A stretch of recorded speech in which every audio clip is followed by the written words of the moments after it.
सर्वांना क्रांतिकारी रामराम. मित्रांनो, आज रविवार म्हणजे फिरण्याचा वार, नवीन काही गोष्टी शिकण्याचा वार आणि माणसानं जीवनात कधीच मानली नाही पाहिजे हार. वा, हा कोणीतरी आसाराम बापूचा भक्त जाणून बुजून ट्रेनमध्ये आसाराम बापूच्या प्रचारासाठी पुस्तकं सोडून गेलेला आहे.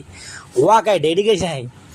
नंतर आम्ही मरीन ड्राईव्हला पोहोचलो आणि आज रविवार असल्यामुळं आचार्य प्रशांत सरांचं सत्र लवकर सुरू झालं आणि हा अनिल, आचार्य प्रशांत योद्धा दोघं पण मस्त सत्र करत आणि समुद्राची गार हवा खात आणि परत खेकड्यांना बघत आणि खेकड्यांच्या काही जुन्या आठवणी काढत सत्र करत आहोत.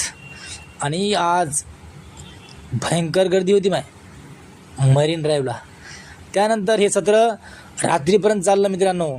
आणि आचार्य प्रशांत सरांकडून नवीन गोष्टी शिकून आजचा रविवार आम्ही मस्तपैकी पार पाडलेला आहे. धन्यवाद.